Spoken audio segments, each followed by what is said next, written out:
dia, boa tarde, boa noite. Saúde e prosperidade em nome do Senhor Jesus. Tudo bem com vocês? Estamos de volta aqui para mais uma videoaula.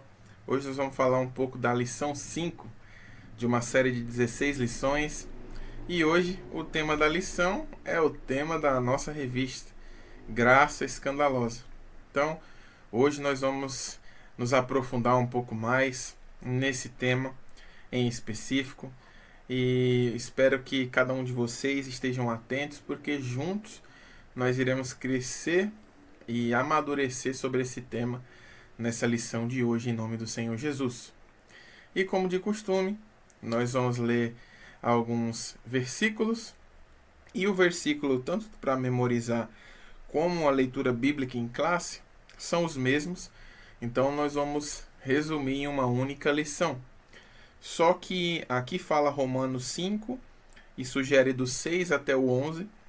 Nós vamos ler desde o 1 até o 11, porque ao longo dessa lição também nós iremos falar um pouco sobre os primeiros versículos desse livro. Então eu vou ler desde o início, para que juntos a gente possa ter esse esclarecimento total sobre esse trecho da Bíblia. Em nome de Jesus. Está em Romanos 5, nós iremos ler do 1 até o 11, em nome de Jesus. E na versão NVI, o título diz o seguinte: Paz e Alegria. E o número 1 diz assim: Tendo sido, pois, justificado pela fé, temos paz com Deus, porque nosso Senhor Jesus Cristo, por meio de quem obtivemos acesso pela fé a esta graça na qual agora estamos firmes, e nos gloriaremos na esperança da glória de Deus. Não só isso, mas também nos gloriaremos nas tribulações, porque sabemos que a tribulação produz perseverança, a perseverança um caráter aprovado, e o caráter aprovado esperança. A esperança não nos decepciona, porque Deus derramou seu amor em nosso coração, por meio do Espírito Santo que Ele nos concedeu. De fato, no devido tempo, quando ainda éramos fracos, Cristo morreu pelos ímpios. Dificilmente haverá alguém que morra por um justo, embora, pelo homem bom, talvez alguém tenha coragem de morrer.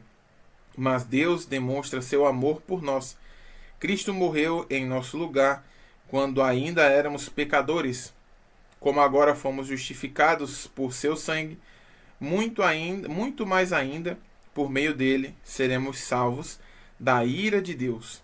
Se quando éramos inimigos de Deus, fomos reconciliados com ele mediante a morte de seu Filho, quanto mais agora, tendo sido reconciliados, seremos salvos por sua vida.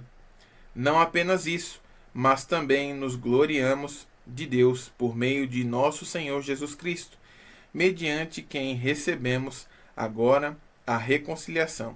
Mediante quem recebemos agora a reconciliação, eu repito. Graças a Deus. Então tem alguns trechos interessantes desse trecho que nós lemos. Na verdade, todo o momento aqui de leitura em que nós lemos, né? E trazendo o primeiro ponto em específico como um alerta para as nossas vidas, que fala sobre a perseverança, que está no versículo 4, do 3 e o 4, né? Que fala, e o restante do 5, que fala que a tribulação produz perseverança, e a perseverança um caráter aprovado, e o caráter aprovado esperança. Então, nos momentos difíceis que o nosso caráter ele vai ser provado, né? Para saber se de fato nós reconhecemos a graça do Senhor nas nossas vidas, e se aquilo que nós temos sido ensinados nós iremos pôr em prática, ou se nós iremos nos dobrar às vontades impostas pelo mundo aí fora, né? Então é um momento específico desse trecho que nós lemos aqui, que fala sobre esse tratar do caráter, para que nós tenhamos um caráter aprovado, para saber se de fato nós somos filhos ou não. Então, vão ser em alguns momentos de dificuldade na nossa vida, de um tipo de pressão, seja ela interna ou externa, que vai vai nos demonstrar, né, se a nós mesmos, se somos ou não.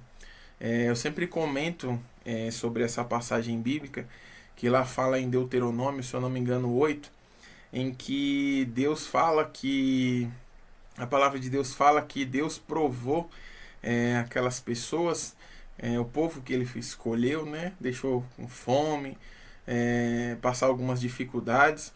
E quando a gente lê isso, a gente fala, mas Deus fez isso, né? Tem umas versões que fala que Deus os humilhou, né? Mas tudo isso tem um sentido. Logo em seguida, ele fala que era para saber, para que eles soubessem onde estava o coração deles. Então, nos momentos de dificuldades é que nós vamos saber se nós temos o caráter de Cristo ou não. Porque no tempo de fartura é muito fácil a gente falar que nós somos de Deus, né? Mas a que ponto esses homens que a gente tem como referência na Bíblia, e até nos dias atuais a gente vê pessoas que não abandonam o Evangelho, não abandonam a Cristo em países que há perseguição, e essas pessoas são mortas, tiram a vida delas, né? Então, até que ponto, né, nós estamos dispostos a seguir, né? O que esses homens eles viram, né? Com certeza eles entenderam a graça escandalosa de Deus.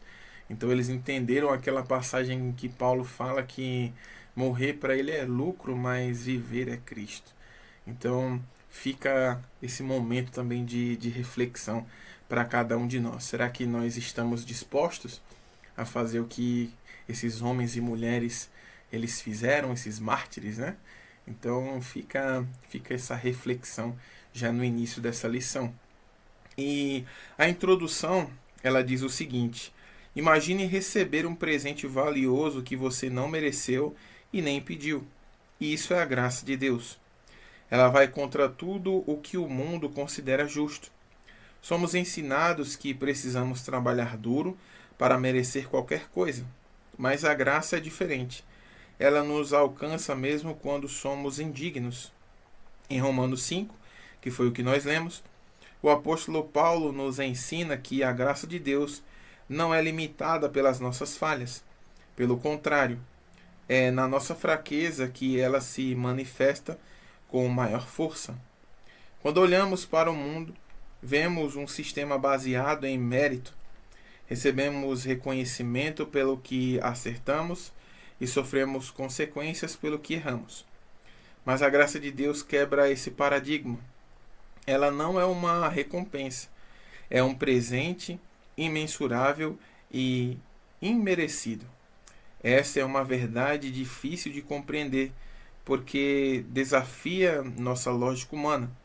No entanto, é exatamente isso que a torna tão escandalosa e transformadora. A palavra de Deus fala que a mensagem da cruz era loucura para o mundo. Então, quando nós falamos sobre graça, e principalmente sobre a graça escandalosa, em que o Senhor ele nos concedeu esse presente não porque somos bons ou que fazemos boas obras ou porque merecemos, mas porque não merecíamos e mesmo assim ele nos concedeu. Mesmo assim, Jesus ele decidiu pagar o preço pelas nossas vidas.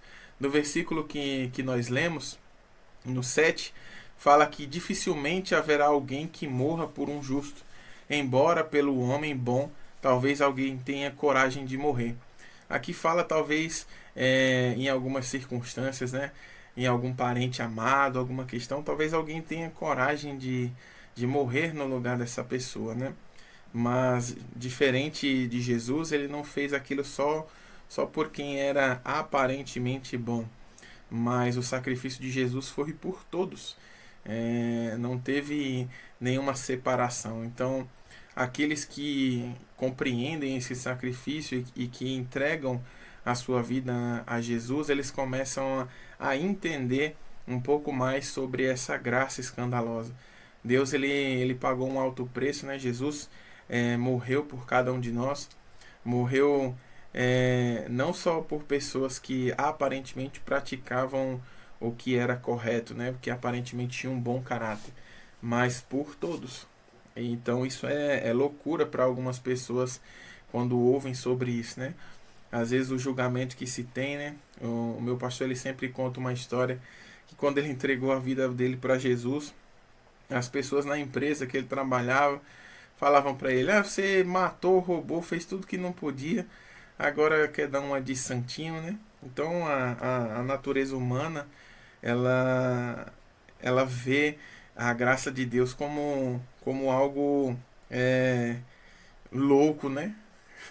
Agora você fez tudo isso, agora você está dizendo que é de Jesus, né?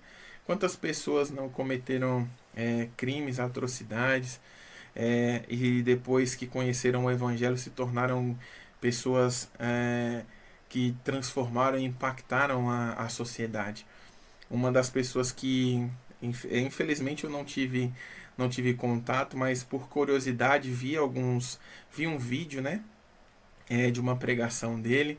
Era do missionário Paulo Rezende, né, que é o saudoso missionário, que hoje ele está com o Senhor, mas que vivia à margem da sociedade e um dia encontrou o Senhor, teve a sua vida transformada, e o Senhor agiu grandemente através da vida dele, né? Um outro exemplo, o missionário Paulo Canuto também, uma pessoa que vivia no crime e que o Senhor transformou, teve um encontro sobrenatural com Jesus e através da vida dele muitas pessoas têm sido alcançadas. Então, quando fala-se sobre essas pessoas que foram alcançadas pela graça do Senhor, cada um de nós, o mundo ele quer agir de outra forma, né?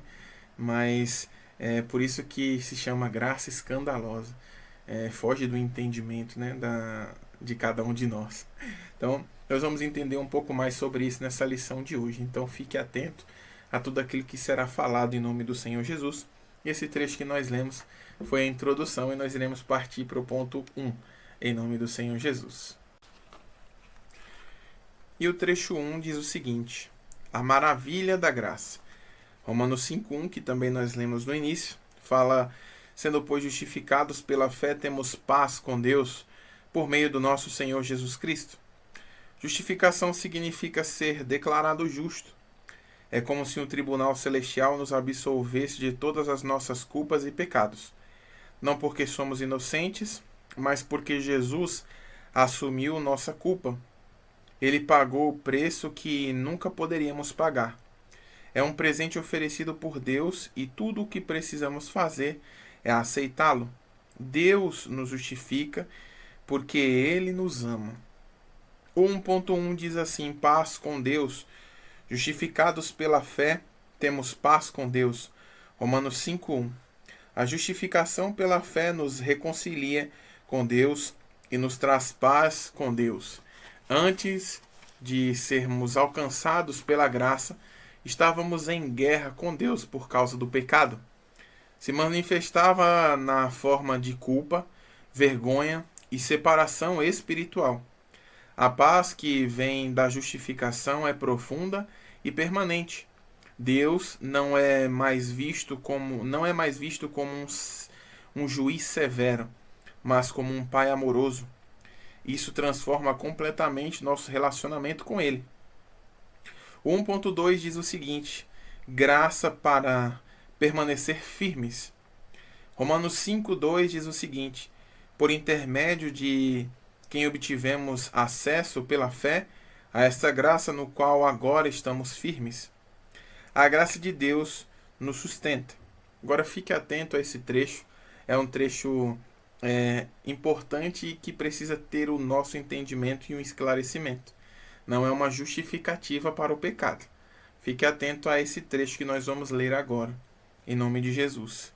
Não importa quantos erros cometemos, sua graça é suficiente para nos manter firmes. Isso é escandaloso porque o sistema dos homens diz que precisamos nos provar dignos, mas Deus nos aceita como somos.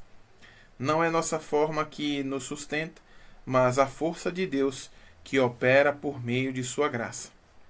Então, esse trecho que nós lemos aqui, ele não é um trecho que nos dá o direito de permanecer no pecado. Aqui fala: não importa quantos erros nós cometamos. Mas isso não é uma justificativa para que nós permaneçamos no pecado.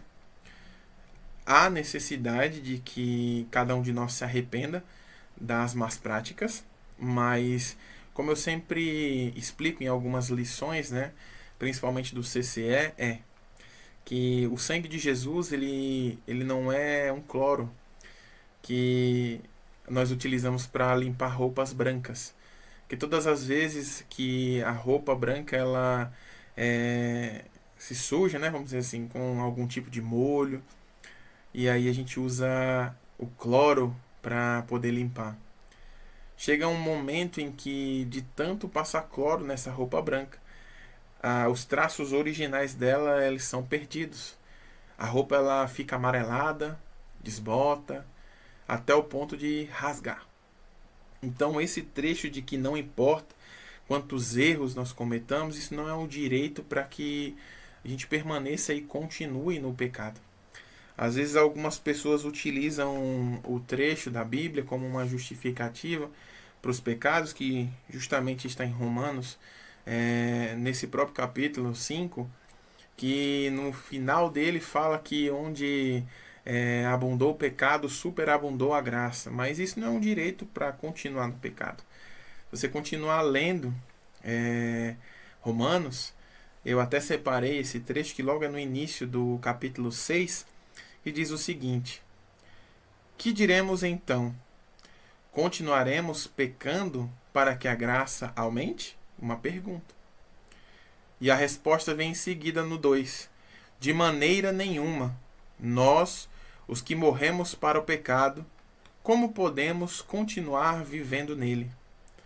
Então, se a nossa vida ela está em Cristo, assim como está em Coríntios, que se nós estamos em Cristo, nós somos nova criatura e as coisas velhas se passaram, esse trecho que nós lemos não é uma justificativa para as nossas vidas mais. Porque se as coisas velhas se passaram, aqueles mesmos pecados que se cometiam, eles já não são mais cometidos. Então não é uma justificativa para permanecer no erro, mas um alerta para que a nossa vida a cada dia ela seja trazida para uma vida de santidade, porque a graça de Deus ela nos constrange ao ponto de que nós entendemos que aquela vida que nós tínhamos ela já não faz mais sentido para cada um de nós. E que a partir do momento que nós entregamos a vida ao Senhor Jesus, nós entendemos que nós precisamos caminhar segundo a vontade do Senhor, fazendo e praticando aquilo que é agradável a Deus, mesmo entendendo que a graça é um favor não merecido. Mas se nós reconhecemos esse presente, o resultado, né, o fruto desse reconhecimento é as boas práticas. Então, não é as nossas boas práticas que fizeram com que nós recebêssemos essa graça do Senhor, mas quando recebemos a graça do Senhor, isso nos impulsiona a ter boas práticas e fugir do pecado, fugir da aparência do mal. Resistir o diabo porque ele vai fugir de nós. Amém? Então, nós vamos dar sequência em 2 Coríntios 12, 9, diz o seguinte: e disse-me, a minha graça te basta, porque o meu poder se aperfeiçoa na fraqueza. De boa vontade, pois me gloriarei nas minhas fraquezas, para que em mim habite o poder de Cristo. Estar firmes na graça significa ter um alicerce sólido em tempos de dificuldade. A graça é uma rocha. Em Mateus 7, do 24 ao 25, diz o seguinte: todo aqueles, pois, que escuta as minhas palavras e as pratica, assemelhá-lo-ei ao homem prudente, que edificou a sua casa sobre a rocha.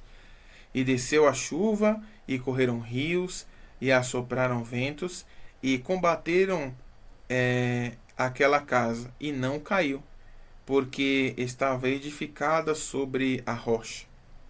Mesmo diante das tempestades da vida, podemos permanecer inabaláveis, porque nossa posição diante de Deus não depende de nós, mas da obra consumada de Cristo. E 1.3 ele diz o seguinte: acesso permanente a Deus. Em Romanos 5.2 destaca que temos acesso pela fé à graça. Isso significa que a porta para Deus está sempre aberta. Em Hebreus 4,16, somos encorajados a nos achegar, portanto, confiadamente junto ao trono da graça, a fim de recebermos misericórdia e acharmos graça para socorro em momento oportuno. Não importa o que enfrentemos, ele nos ouvirá e nos ajudará. Essa é uma das maiores demonstrações do quanto sua graça é escandalosamente abundante. Em qualquer outro contexto, seria impensável que alguém perdoasse completamente uma dívida tão grande sem pedir nada em troca. No entanto, Deus faz exatamente isso. Então, existe uma dívida, né, que foi paga pelo Senhor Jesus. Era para cada um de nós estar, estar mortos se não fosse pelo sacrifício do Senhor Jesus, para que nós tivéssemos acesso, né? Nós lemos no início dessa lição sobre a reconciliação que nos foi concedida, né? Adiante nós vamos falar um pouco sobre o momento que a humanidade ela perdeu acesso a Deus, né? Através do primeiro homem. E o Senhor Jesus ele nos trouxe o ministério da reconciliação, para que nós fôssemos reconciliados com Deus e que ele não fosse, como nós lemos no início, Deus não fosse visto por nós como um juiz severo, mas hoje como um pai amoroso. Talvez você tenha dificuldade de entender a expressão de pai amoroso, talvez por uma referência negativa que teve de paternidade, seja na sua infância, seja na sua vida em casa. Talvez o seu pai não foi uma pessoa presente na sua vida ou tenha te abandonado. Mas quando nós entendemos e somos curados pelo Senhor e passamos a entender que Deus é um pai provedor, um pai que não abandona, um pai que supre as nossas necessidades e o importante também, um pai que nos corrige, porque a palavra de Deus ela fala que o Senhor, o pai ele corrige o filho que ama, aquele que não ama é bastardo. E graças a Deus pelas correções que ele tem nos dado e as instruções que ele tem nos oferecido. As palavras de ânimo também. Então, quando nós somos curados pelo Senhor, entendemos que Ele é nosso Pai, nós temos a segurança de que, mesmo nos momentos difíceis, nós temos a quem recorrer. Nós temos, a gente, vamos dizer assim, nós jogamos no time que não perde, mas vence, né? Estando do lado do Senhor. Então, às vezes, ao nosso ver, pode parecer que em algum momento da nossa vida a gente perdeu algo, mas se procurarmos entender com Deus, às vezes foi um livramento que Ele nos deu para que a gente pudesse ter uma vida saudável na presença dEle, em nome do Senhor Jesus. Então, nós vamos seguir essa lição. Se você permaneceu até aqui, continue. Tem mais do Senhor para as nossas vidas. Nós vamos continuar nos aprofundando nessa lição, falando sobre essa escandalosa graça.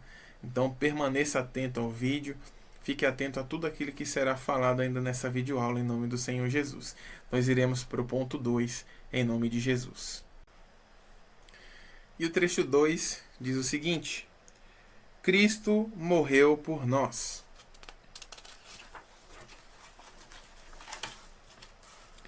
Em Romanos 5,6 diz o seguinte: porque Cristo, quando nós ainda éramos fracos, morreu a seu tempo pelos ímpios. Amor imensurável. Jesus não esperou que melhorássemos para nos salvar. Ele nos amou em nosso pior estado. Romanos 5,8 revela o contraste entre a nossa condição humana e o amor divino.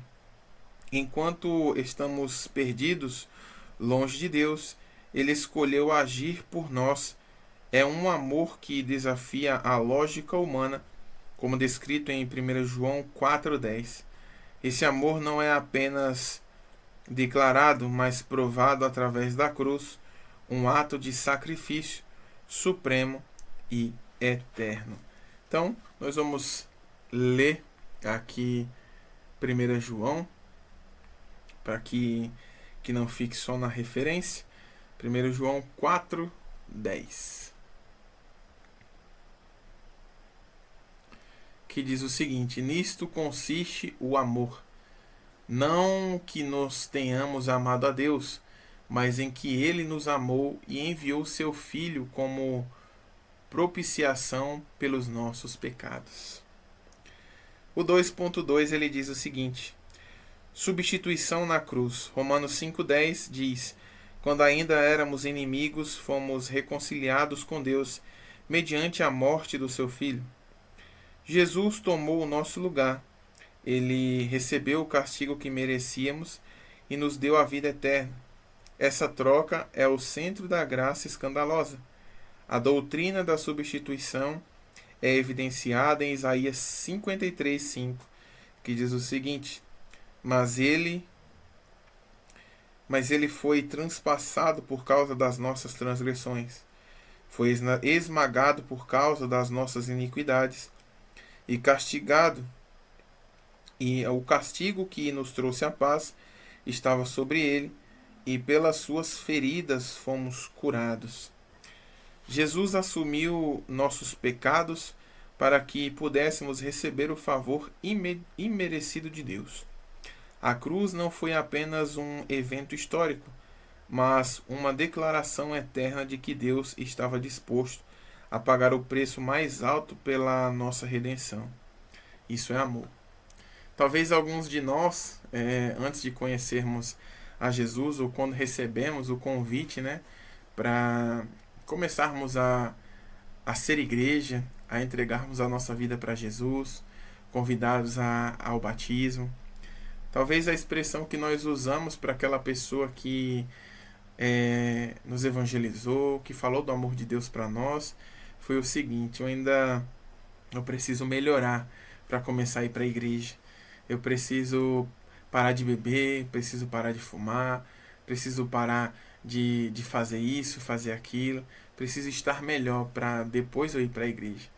E a gente não entendia que tudo isso era uma expressão que invalidava aparentemente o sacrifício de Jesus. Nós lemos aqui atrás que o Senhor ele nos recebe da forma que nós éramos, Ele mesmo a gente sujo, cheio de pecado, cheio de achar, cheio de achismos, mesmo assim ele nos recebeu.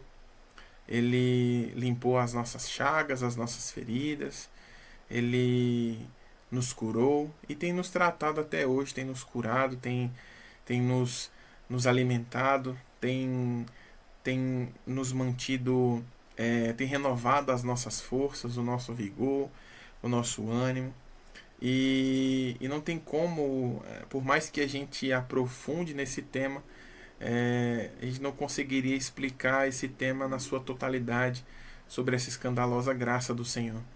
Talvez nós mesmos não escolheríamos a nós, mas graças a Deus que o Senhor Jesus não é como nós, Ele entregou a sua vida para que hoje nós pudéssemos ter vida e vida em abundância. E o nosso papel hoje é de a cada dia nos aproximarmos do Senhor, assim como Paulo disse, sermos semelhantes a Ele, assim como Ele é semelhante a Cristo, E diz isso para que a gente tenha um caráter formado, um caráter de uma pessoa de verdade, que se diz filho de Deus, que recebeu esse direito, que reconheceu essa graça. Então, graças a Deus pelo ministério da reconciliação de Jesus, porque se não fosse por Ele, nós não teríamos acesso ao Senhor. Então, graças a Deus pela vida que o Senhor nos concedeu, em nome de Jesus. E o 2.3 fala justamente sobre a reconciliação e sermos reconciliados para sempre. E Romanos 5,10, a face B, diz o seguinte: agora muito mais estamos já reconciliados, seremos salvos por sua vida. Nossa reconciliação com Deus não é temporária, ela é completa e eterna. Não precisamos temer perder essa conexão, porque ela não depende de nós, mas da obra de Cristo. João 10, 28 e 29. Essa segurança eterna nos encoraja a viver com confiança e gratidão. A reconciliação significa que somos trazidos de volta a uma relação perfeita com Deus, que nunca será interrompida. Em Romanos 8,39 diz o seguinte: nem a altura, nem a profundidade, nem alguma outra criatura nos poderá separar do amor de Deus, que está em Cristo Jesus, nosso Senhor. Romanos 8,39. É uma das expressões na Bíblia que fala que o que poderá, né, nos separar do amor de Deus. E alguns atributos são falados e que se fala que nada pode nos separar do amor de Deus. E nós precisamos estar atentos para que as nossas atitudes elas não nos distanciem de Deus. O Senhor ele permanece no mesmo lugar, mas a palavra de Deus ela também fala que o pecado ele faz separação do homem para Deus. Então existe uma necessidade de que a nossa vida, ela cada dia ela seja uma vida agradável ao Senhor também, vivendo em santidade, reconhecendo a graça do Senhor, para que a gente não viva distante dele, né? O amor dele permanece o mesmo. Então precisa que cada um de nós também tenha essa contrapartida de demonstrar amor ao Senhor também por tudo aquilo que ele já fez por cada um de nós, em nome de Jesus. E nós vamos agora para o trecho final dessa lição, que é o ponto 3. Então fique atento que tem mais de Deus para as nossas vidas hoje, em nome de Jesus. E o 3 diz o seguinte: abundância da graça. Romanos 5,12.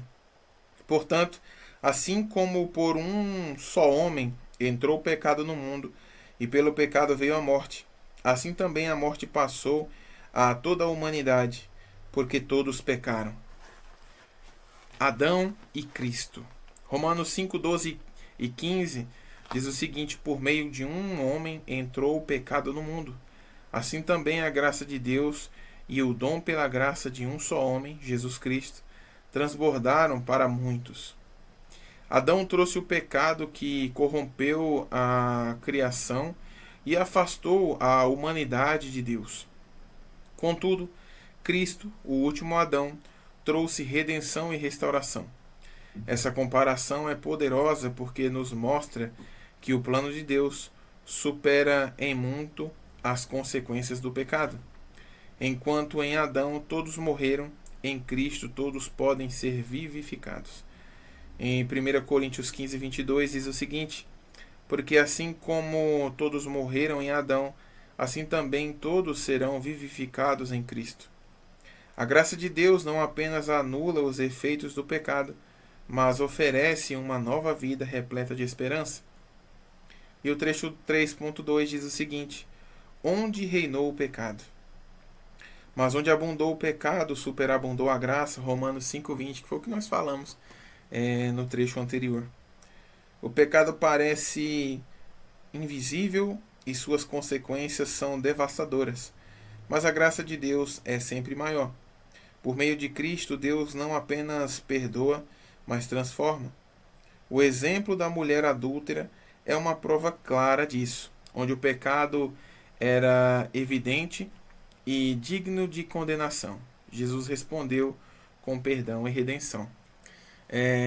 Acredito que todos aqui conheçam a passagem bíblica de João 8, do 3 ao 11, que fala sobre... Eu não falo só a mulher, né? Porque não foi só a mulher que estava lá, né? Mas a mulher e o homem que foram pegos em adultério. Mas, por incrível que pareça, essa mulher foi exposta e levada para que Jesus também fosse prejudicado, dependendo da resposta que ele falasse. E as pessoas com pedras na mão, esperando a resposta de Jesus. Eles esperavam aparentemente que Jesus ordenasse que eles apedrejassem aquela mulher que foi pega em adultério. Mas a resposta de Jesus foi que aquele que não tem pecados, que atire a primeira pedra. Aos poucos, aqueles que acusavam a mulher foram saindo um a um, foram deixando as suas pedras, foram saindo e não obtiveram a resposta que esperavam, né? Para a condenação e morte daquela mulher.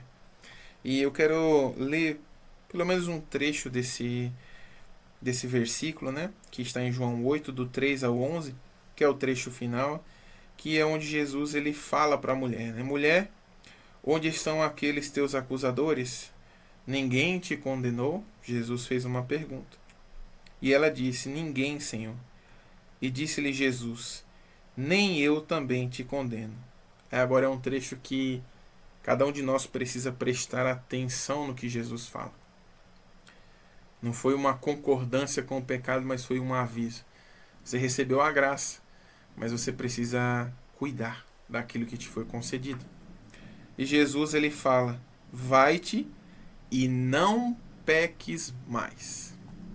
Não peques mais. Ela recebeu a graça do Senhor, mas ele também deu um recado. Porque nós lemos aqui no início do trecho 3.2, que fala que onde abundou o pecado, superabundou a graça. Ele deixou um recado bem claro. Não é porque você recebeu a graça que você tem um motivo para continuar pecando. Então não peques mais. Não continue na vida de pecado. E o fruto e o reconhecimento pelo recebimento da graça é não continuar no mesmo erro. Em nome do Senhor Jesus. E aqui dando sequência diz o seguinte: esse é o escândalo da graça. Ela vai além do que podemos imaginar. Cobrindo até os piores pecados, essa graça nos chama a viver em constante adoração e gratidão. Em Romanos 5:21 diz o seguinte: para que, assim como o pecado reinou na morte, também a graça reine pela justiça para conceder vida eterna. Viver sobre a graça é um convite à liberdade. Preste bem atenção, é liberdade, não libertinagem. Então entenda isso. Liberdade do peso da culpa, da condenação e da obrigação de se justificar por obras, como Paulo afirma em Efésios 2, 8 e 9. Somos salvos pela graça, mediante a fé, isso não por obras, para que ninguém se glorie. Isso significa que nossa justificação e nossa esperança estão completamente em Cristo. A graça nos capacita a viver uma vida de santidade e serviço, não para conquistar algo de Deus, mas como resposta àquilo que já recebemos. E a conclusão diz o seguinte: oferecer nossa vida como sacrifício vivo, santo e agradável a Deus, como um ato de adoração racional. A abundância da graça de Deus não apenas cobre nossos pecados, mas nos chama a viver como filhos e filhas reconciliados com o Pai, experimentando sua bondade em cada área da nossa vida. A graça de Deus é um presente que desafia nossa lógica humana, é escandalosa porque nos dá aquilo que não merecemos e nos transforma de dentro para fora. Então, à medida que nós reconhecemos essa graça preciosa do Senhor e permitimos que o Espírito Santo ele trate do nosso caráter, nós vamos crescendo e amadurecendo como pessoas maduras na presença de Deus, entendendo qual que é o nosso papel, qual é a nossa posição de filho, o que nós precisamos fazer, aquilo que nós precisamos evitar. Então, quando nós nos aproximamos cada vez mais do Senhor e procuramos ser gratos pela graça que Ele nos concedeu, pela vida que Ele nos concedeu, pela restauração que Ele nos concedeu, nós entendemos que em resposta nós temos que ter boas práticas, com ações, serviço. Eu digo serviço de levar as boas novas do Senhor para aqueles que não conhecem, para que as pessoas elas entendam que foi pago um alto preço por suas vidas também, e que uma vida na presença de Deus é uma vida em que não se terá o prejuízo de uma vida fora de Deus. Como nós lemos em algumas lições, o que o mundo tem vivido aí fora, tudo se deve por conta da distância que o ser humano ele tem de Deus. Quanto mais longe de Deus o ser humano ele está, mais más práticas ele vai ter. Quanto mais próximos de Deus, assim como Isaías falou, ai de mim, eu vi o Senhor. Os anjos cantando santo, santo, santo. Quanto mais próximos de Deus, mais a gente começa a olhar para dentro de si e ver que nós precisamos melhorar cada dia mais, em nome do Senhor Jesus. Então, essa foi a lição de hoje, graça escandalosa, a lição 5. Nós já estamos mais próximos do meio dessa revista, então fique atento às notificações de novas lições. Se você ainda não é inscrito no nosso canal, inscreva-se, compartilhe as lições, os vídeos com seus amigos, familiares, em nome de Jesus, e juntos nós iremos crescer e amadurecer na presença de Deus, à luz da sua palavra, em nome de Jesus. Nesse momento, eu quero te convidar a orar. Se você puder, feche os seus olhos aí no seu lugar. Agradeça a Deus pela graça dele, em nome do Senhor Jesus, por tudo aquilo que ele já tem feito por mim e por você, e por aquilo também que ele ainda fará por nossas vidas, e através de nós também, em nós e através de nós. Senhor, nós queremos te agradecer pela tua graça escandalosa. Não foi por boas obras, não foi porque éramos boas pessoas, mas o Senhor nos escolheu primeiro. O Senhor decidiu pagar esse alto preço por nós, com a vida do Senhor Jesus, que nos trouxe paz. Ele levou sobre si as nossas transgressões. Pai, hoje nós podemos ter uma vida e uma vida em abundância, porque foi pago um alto preço por nossas vidas. Meu Deus, que em resposta a essa grandiosa graça, nós possamos ter boas obras, meu Pai, nós possamos praticar aquilo que é agradável ao Senhor, que o nosso caráter a cada dia seja transformado, meu Deus, e que nós possamos ser semelhantes ao Senhor Jesus. Assim como Paulo diz, sermos imitadores do Senhor Jesus. Que nós possamos ter boas práticas, meu Pai, e tudo aquilo que nós fizermos venha agradar ao Senhor. Meu Deus, venha glorificar o teu santo nome. Pai, nos ajuda, em nome de Jesus, que o teu Espírito Santo ele nos conduza em nossas atitudes, em nossas decisões. Meu Deus, que a nossa mente, o nosso entendimento, ele saiba que tudo aquilo que nós fizermos será para a glória do Senhor. Em nome de Jesus, Pai, eu já te agradeço pela tua graça, por tudo aquilo que o Senhor já fez por nós e ainda fará. Senhor, em nome de Jesus, nós te agradecemos para a honra e glória do teu santo nome. Amém. Amém? Então, que nós, assim como Paulo mencionou, que nós possamos ser imitadores de Cristo, assim como ele é. Não ser, vamos dizer assim, não achar que nós somos Deus, né? Mas sermos imitadores. Amém? Então, fiquem todos com Deus. Até a nossa próxima videoaula. Em nome do Senhor Jesus. Fiquem com Deus. Um abraço.